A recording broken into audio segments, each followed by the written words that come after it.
नमस्कार, India voice देख रहे हैं आप और मैं हूं आपके साथ शिवम दुबे। खास कार्यक्रम खबर दिन भर में आप सबका स्वागत है। रुक करेंगे खबरों की ओर। आपको बता दें कि प्रधानमंत्री नरेंद्र मोदी ने जम्मू कश्मीर के विकसित भारत संकल्प यात्रा के लाभार्थियों में से एक साथ वर्चुअल माध्यम से बातचीत की। क्या कुछ कहा प्रधानमंत्री ने, आइए सुनवाते हैं। इतनी बड़ी तादाद में मैं सब बहनें देख रहा हूं तो मुझे खुशी हो रही है कि इनके मन में भी कुछ न कुछ विकास की दिशा में अपने पैरों पर खड़े होकर के सरकार की योजनाओं का लाभ लेकर के बच्चों का भविष्य उज्जवल करने का जज्बा मैं देख रहा हूं। आप लोगों का उत्साह भी मेरे लिए एक बहुत बड़ा शक्ति का स्रोत होता है। और मुझे बताया गया है कि कश्मीर में ये जो संकल्प यात्रा के कार्यक्रम होते हैं, कहते हैं बहुत बड़े होते हैं, सैकड़ों की तादाद में लोग आते हैं और गांव के बाहर तक स्वागत करने के लिए चले जाते हैं। आने के बाद बहुत बड़ा जुलूस निकालते हैं, स्वागत करते हैं। तो ये जो कश्मीर के लोगों का उत्साह है, जम्मू कश्मीर में जो एक वातावरण बना है, तो मैं मानता हूं इससे पूरे देश को सकारात्मक संकेत जाता है और आपकी जो नई पीढ़ी है उनका भविष्य उज्जवल होने की गारंटी बन जाता है। और मोदी की गाड़ी की गारंटी यही है कि मुझे नई पीढ़ी को एकदम आश्वस्त करना है। होड़ मची है। आप देखिए, गरीबों के जो 4 करोड़ से अधिक घर बने हैं ना, कोई कल्पना कर सकता है हमारे देश में 4 करोड़ घर इतने कम समय में गरीबों को मिले। और सबसे मेरी खुशी तो इसमें है कि 4 करोड़ घर मिले ना, उसमें 70% लाभार्थी महिलाएं हैं। मतलब कि अगर किसी गांव में 10 घर बने हैं तो उसमें से 7 पक्के घर माताओं के नाम पर रजिस्टर हो गए। मोदी की गारंटी वाली गाड़ी को लेकर जो उत्साह गांव-गांव में देख रहा है, हिंदुस्तान के हर कोने में देख रहा है, चाहे उत्तर हो, दक्षिण हो, पूरब हो, पश्चिम हो, बहुत ही छोटा गांव हो या बड़ा गांव हो, तो ये अपने आप में अद्भुत है। और अभी कुछ लाभार्थियों से जो मेरी बातचीत हुई है, देश भर के गांवों में करोड़ों परिवारों को हमारी सरकार की किसी न किसी योजना का जरूर लाभ मिला है। मेरे लिए तो देश का हर गरीब मेरे लिए वीआईपी है। मेरे परिवारजनों, देश में हाल में हुए विधानसभा चुनावों के परिणामों की आज भी बहुत चर्चा हो रही है। इन चुनाव नतीजों ने ये साफ कर दिया है कि मोदी की गारंटी में ही दम है। मैं सभी मतदाताओं का आभारी हूं जिन्होंने मोदी की गारंटी पर इतना भरोसा किया। लेकिन साथियों, सवाल ये भी है कि जो हमारे विरोध में खड़े हैं उन पर देश को भरोसा क्यों नहीं है। दरअसल कुछ राजनीतिक दलों को ये सीधी बात समझ नहीं आ रही है कि झूठी घोषणाएं करके वो कुछ हासिल नहीं कर पाएंगे। चुनाव सोशल मीडिया पर नहीं, जनता के बीच जाकर जीतना होता है। चुनाव जीतने से पहले जनता का दिल जीतना आवश्यक होता है। गोरखपुर में सहकारी फेडरेशन लिमिटेड के नवनिर्मित भवन के लोकार्पण कार्यक्रम का आयोजन किया गया। कार्यक्रम में मुख्यमंत्री योगी आदित्यनाथ ने सहकारी फेडरेशन लिमिटेड के नवनिर्मित 20 भवनों का लोकार्पण किया, जहां उन्होंने कहा कि सहकारिता आंदोलन वास्तव में भारत की मूल विकास की आत्मा रही है। जिसके साथ ही उन्होंने कहा कि आज आप देख रहे होंगे कि माफिया गिरोह पर शिकंजा कैसे कसा गया है। 2017 के पहले उत्तर प्रदेश में 16 हमारे सहकारी बैंक ऐसे थे, जिला सहकारी बैंक ऐसे थे जिनके लाइसेंस ही रिजर्व बैंक ने निरस्त कर दिए। वहां फंसी हुई पूंजी ब्लॉक हो गई थी और स्वाभाविक रूप से कोऑपरेटिव बैंक में पैसा किसका रहता है? छोटे किसानों का, छोटे व्यवसायियों का। वे तबाह थे। किसी को बेटी की शादी करनी होती थी, किसी को कोई अपने बेटे को कहीं पढ़ाने के लिए भेजना होता था, पैसा नहीं होता था, वो घूमता रहता था, भटकता रहता था। कुछ पैसा से दिया गया, तो भारत सरकार ने पैसा दिया। आज उनमें से ज्यादातर बैंक फिर से अपने पैरों पर खड़े हो चुके हैं। लेकिन ये चीजें दिखाती हैं कि जब भी सहकारिता के आंदोलन में गलत तो घुसपैठ करेंगे, माफिया प्रकृति के तब तो हावी होंगे, तो वह विकास को पूरी तरह बाधित कर देंगे। और विकास के बाधित होने का मतलब आम जन को तबाह कर देंगे। ऐसे ही जैसे आप गोरखपुर में देखते होंगे, जब यहां गैंगवार होता था तो गैंगवार दो माफिया गैंग करते थे, लेकिन पहचान का संकट हर गोरखपुर वासी के सामने खड़ा होता है। ये कहीं भी जाता था बाहर तो हर व्यक्ति संदेह के भाव से देखता है। कोई यहां के नौजवानों को कोई बैंक लोन नहीं देना चाहता था। कोई अच्छा व्यवसायी उद्यमी गोरखपुर में निवेश नहीं करना चाहता था। विकास का कोई बड़ा कार्य नहीं हो सकता था, क्योंकि विकास का कार्य स्वीकृत होने के पहले ही वे माफिया ठेकेदारी के लिए उसमें हावी होने का प्रयास करते थे। फिर गैंगवार होता था तो विकास का जो पैसा था वो पहले ही वापस हो जाता था। आज आप देख रहे होंगे गोरखपुर के अंदर थोड़ा सा प्रयास हुआ, माफिया गिरोहों पर जैसे शिकंजा कसा गया, प्रदेश भर में आज परिणाम आपके सामने है कि प्रदेश के बारे में हर व्यक्ति अच्छी धारणा रखता है। तो वहीं झारखंड से कांग्रेस के राज्यसभा सांसद धीरज प्रसाद साहू के घर और कार्यालयों पर आयकर विभाग ने छापेमारी की, जहां इस दौरान 300 करोड़ से अधिक की नकदी बरामद की जा चुकी है। बरामद नकदी को गिनने के लिए लाई हुई मशीनें गिनते गिनते खराब हो जा रही हैं। विभाग को नई मशीनें मंगानी पड़ी, तब गिनती का काम आगे शुरू हो सका। पहले दिन बुधवार को भी 150 करोड़ की गिनती करने के बाद मशीनें खराब हो गई थी, जिसके कारण गिनती करने का काम प्रभावित हुआ था। अब आयकर विभाग की ओर से 3 दर्जन मशीनें और लगाई गई हैं, तब जाके आगे की गिनती शुरू हो पाई। 2 दिन पहले ही अखबारों में हमने ऐसी तस्वीरें देखी, मैं तो अचंभित रह गया। किसी पार्टी के सांसद के घर से इतने सारे नोट निकलना, मैं विश्वास से कह रहा हूं, इतने सारे इंडस्ट्रियलिस्ट बैठे हैं, आपने इतने नोट आपके जीवन में नहीं देखे होंगे। सिर्फ बैंक का काम करने वाले ट्रेजरी के लोगों ने ही देखे होंगे। सारा पैसा, गरीबों का पैसा जो कांग्रेस के नेता और कांग्रेस पार्टी हड़पती है, वही संकल्प प्रधानमंत्री जी ने लिया है। एक एक रुपया गरीबों को हम लौटाएंगे और ऐसे भ्रष्टाचारी लोगों को सख्त से सख्त सजा हम देंगे। ये महागठबंधन एक तो ये बता दे कि भ्रष्टाचारियों के ऊपर इनकी जुबान बंद क्यों है। 300 करोड़ रुपए पाए गए, जुबान बंद क्यों है? आने के लिए 1000 करोड़ की भी आ सकती है। जब प्रधानमंत्री जी 200 करोड़ पे खबर दे रहे हैं, धीरज साहू जी का दुर्भाग्य हो सकता है कि उनके नाम के पीछे मोदी नहीं लगा है, वरना नीरव मोदी और ललित मोदी जैसे लोगों के लिए क्या किया आपने कभी ट्वीट नहीं किया। मैं समझता हूं कि इस पैसे का जुड़ाव कांग्रेस पार्टी के शीर्ष नेता से लेकर के झारखंड के मुख्यमंत्री तक से ये जुड़ाव होगा, मुझे ऐसा लगता है। और इसलिए मैं ये कहूंगा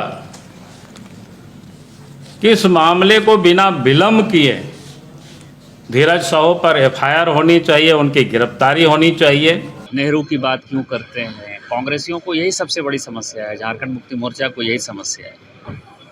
लेकिन आज ही आप देखें कि रेट जो चल रहा है पिछले 3 दिन से, कांग्रेस के ही सांसद हैं, वरिष्ठ सांसद हैं, तीसरी बार के सांसद। सुबह तक की जो मेरी जानकारी थी, हवाई जहाज में चढ़ने के पहले तक 290 करोड़ रुपया कैश गिनती हो चुका था। 8 लॉकर खुलना बाकी है, 10 कमरे खुलने बाकी हैं।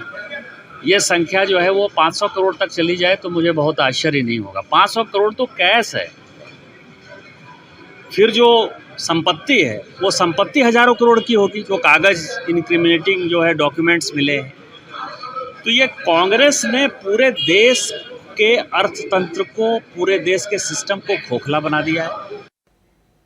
अमरोहा से बीएसपी सांसद दानिश अली को पार्टी से बाहर कर दिया गया है। पार्टी ने उन्हें सस्पेंड कर करने के पीछे पार्टी विरोधी गतिविधियों में शामिल होने को लेकर के बताया है। बता दें कि अमरोहा से सांसद दानिश अली हाल ही में काफ़ी सुर्खियों में रहे हैं। दरअसल दिल्ली से बीजेपी सांसद रमेश बिधूड़ी ने उन पर संसद के अंदर आपत्तिजनक टिप्पणी की थी, जिसके बाद उनकी मुलाकात कई बार राहुल गांधी से हुई और लगातार कांग्रेस से नज़दीकियां बढ़ती जा रही थी, जिसके बाद पार्टी विरोधी गतिविधियों के आरोपों के तहत बीएसपी से दानिश अली को सस्पेंड कर दिया गया है।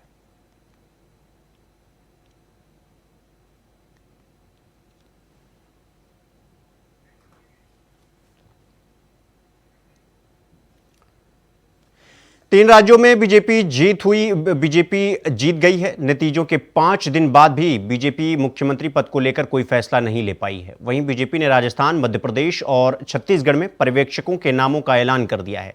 रक्षा मंत्री राजनाथ सिंह, विनोद तावड़े और सरोज पांडे को राजस्थान का पर्यवेक्षक बनाया गया है, जहां वहीं हरियाणा सीएम मनोहर लाल के लक्ष्मण, आशा लकड़ा को मध्य प्रदेश की जिम्मेदारी दी गई है, जबकि छत्तीसगढ़ के लिए अर्जुन मुंडा, सर्बानंद सोनेवाल और दुष्यंत कुमार को चुना गया है। ये पर्यवेक्षक विधायक दल की बैठक में विधायकों की राय लेंगे और बीजेपी आलाकमान की मुहर के बाद रविवार तक नामों का ऐलान हो सकता है। बताया जा रहा है कि रविवार को विधायक दल की बैठक भी हो सकती है।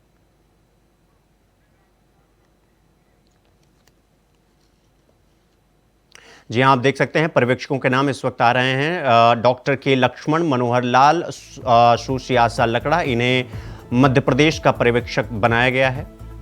राजनाथ सिंह, विनोद तावड़े और सरोज पांडे, ये पर्यवेक्षकों के नाम हैं जो इस वक्त आपकी टीवी स्क्रीन पर आ रहे हैं।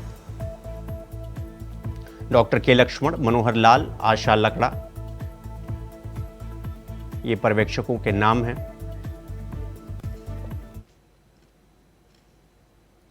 बुलेटिन में रुकेंगे एक छोटे से ब्रेक के लिए। खबरों का सिलसिला जारी है, फौरन लौट रहे हैं। ब्रेक के बाद एक बार फिर से आप सबका स्वागत है मेरे साथ। रुक करेंगे अगली खबर की ओर। आपको बता दें कि 2024 लोकसभा चुनाव को लेकर बीजेपी की तैयारियां जोरों शोरों पर हैं, लेकिन इंडिया गठबंधन की तस्वीर अब तक साफ नहीं हो पाई है। सपा के सहयोगी महान दल के राष्ट्रीय अध्यक्ष केशव देव मौर्य ने अखिलेश को बड़ी सलाह दी, जिसके साथ ही कांग्रेस को 1 महीने का अल्टीमेटम भी दे दिया है कि 1 महीने में सीटों का बंटवारा करें, वरना हार का सामना करना पड़ेगा। दरअसल राजस्थान, मध्य प्रदेश और छत्तीसगढ़ में कांग्रेस को मिली करारी हार के बाद इंडिया गठबंधन को जबरदस्त झटका मिला है। देखिए रिपोर्ट। हाथ जोड़ लेना चाहिए, नमस्ते कर लेना चाहिए और अलग होकर अपनी तैयारी अकेले दम पर करना चाहिए, क्योंकि मुख्य विपक्षी दल केवल समाजवादी पार्टी है उत्तर प्रदेश में, और उत्तर प्रदेश में हारने जीतने का नुकसान समाजवादी पार्टी को। कांग्रेस वैसे भी क्षेत्रीय दलों को समाप्त करना चाहती है। तो सुना आपने, ये है केशव देव मौर्य। मौर्य जी सपा के सहयोगी महान दल के राष्ट्रीय अध्यक्ष हैं। सपा प्रमुख अखिलेश यादव को सलाह दे रहे हैं कि 24 से पहले कांग्रेस से दूरी बना लें, वरना लेने के देने पड़ सकते हैं, यानी राजनीतिक नुकसान तय है। बकायदा सोशल मीडिया प्लेटफॉर्म पर सपा के सहयोगी दल महान दल के राष्ट्रीय अध्यक्ष केशव देव मौर्य इन दिनों खूब अपनी भड़ास भी निकाल रहे हैं और अखिलेश यादव को समझाने में जुटे हैं कि वो या तो महीने भर के अंदर सारी स्थिति को साफ कर लें या फिर इंडिया गठबंधन से अलग हो जाएं, नहीं तो 2024 में उत्तर प्रदेश में टाई फिस पक्का है। इंडिया गठबंधन हाथ जोड़ लेना चाहिए, नमस्ते कर लेना चाहिए और अलग होकर अपनी तैयारी अकेले दम पर करना चाहिए, क्योंकि मुख्य विपक्षी दल केवल समाजवादी पार्टी है उत्तर प्रदेश में, और उत्तर प्रदेश में हारने जीतने का नुकसान समाजवादी पार्टी को। कांग्रेस वैसे भी क्षेत्रीय दलों को समाप्त करना चाहती है। तो ऐसे में मैंने इसलिए ये लिखा एक्स पर कि जिससे ये विवाद खत्म हो और समाजवादी पार्टी भाजपा का मुकाबला करे और भाजपा को 40-50 सीटों पर हराए। 125 सीट समाजवादी पार्टी जीत चुकी है विधानसभा चुनाव में। अगर उसे लोकसभा के हिसाब से जोड़ें तो 25 लोकसभा होती है। तो 25 लोकसभा जो जीत चुका है, जबकि वो ओवर कॉन्फिडेंस में थे उस समय, और इस समय चौकन्ने हैं। तो चौकन्ने अखिलेश यादव जी छोटे दलों के साथ अच्छी रणनीति बना के 40-50 सीट आराम से जीत सकते हैं, इसमें कोई दुविधा नहीं। दरअसल केशव देव मौर्य का ये बयान एक ऐसे वक्त में आया है जब विधानसभा चुनाव में मिली हार के बाद इंडिया गठबंधन का अगला कदम क्या होगा, इसकी तस्वीर अभी तक साफ नहीं हो पा रही है। गठबंधन के लिए ना तो अब तक संयोजक का नाम तय हो पाया है और ना ही सीटों के बंटवारे को लेकर कोई बात पक्की हुई है।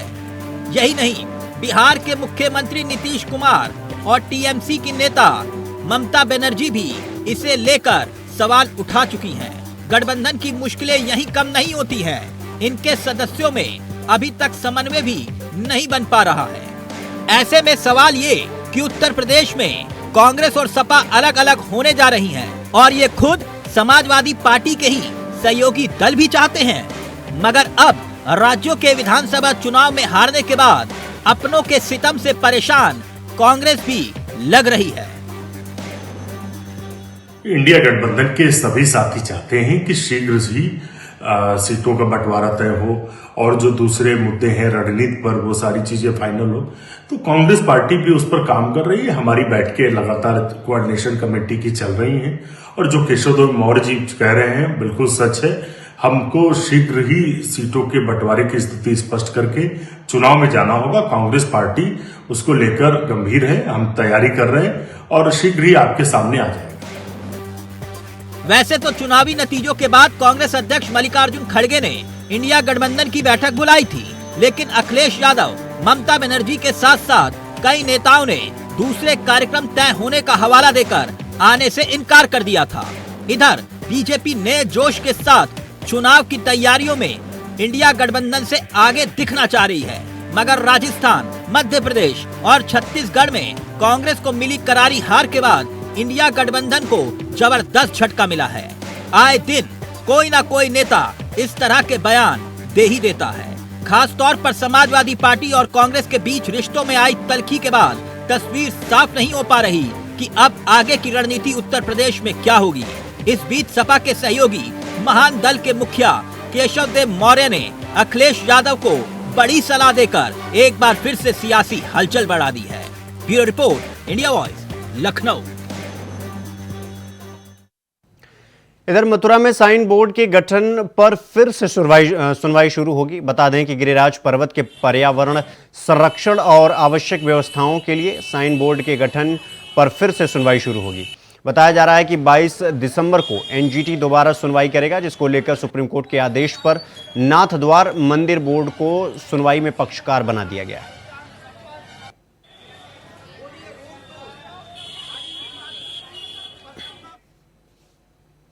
खबर उत्तर प्रदेश के संभल से है, जहां एक फर्म के मैनेजर को अज्ञात बदमाशों ने गोली मार दी। बता दें कि संभल जिले के चंदौसी कोतवाली इलाके में शुक्रवार की देर रात्रि घर लौट रहे मैथा फर्म के मैनेजर को गोली मारने की घटना सामने आई है। वहीं वारदात को अंजाम देकर आरोपी मौके से फरार हो गए। हालांकि पूरी घटना सीसीटीवी कैमरे में कैद हो गई। वहीं सूचना मिलते ही घटनास्थल पर पहुंची पुलिस ने गंभीर हालत में फर्म के मैनेजर को हायर सेंटर रेफर कर दिया है। वहीं पुलिस सीसीटीवी कैमरे की फुटेज के आधार पर कार्रवाई में जुटी हुई है।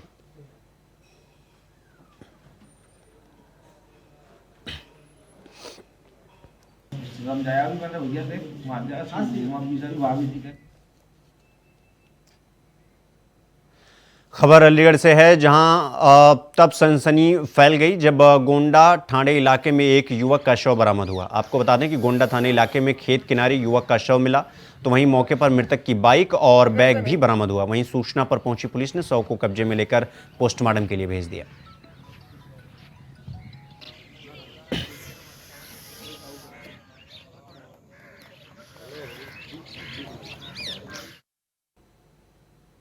रुक करेंगे अगली खबर की ओर। आपको बता दें कि संभल में पुलिस ने नकली नोट छापने वाले गैंग का पर्दाफाश किया है, जहां से पुलिस ने गैंग के 7 आरोपियों को गिरफ्तार किया है। नकली नोटों के सौदागरों के कब्जे से पुलिस ने लाखों रुपए के नकली नोट छापने का कागज बरामद किया है।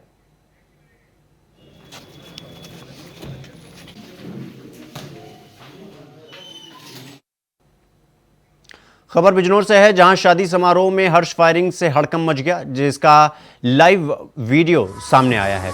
बताया जा रहा है कि बारात चढ़त के दौरान युवकों ने नशे में हर्ष फायरिंग की।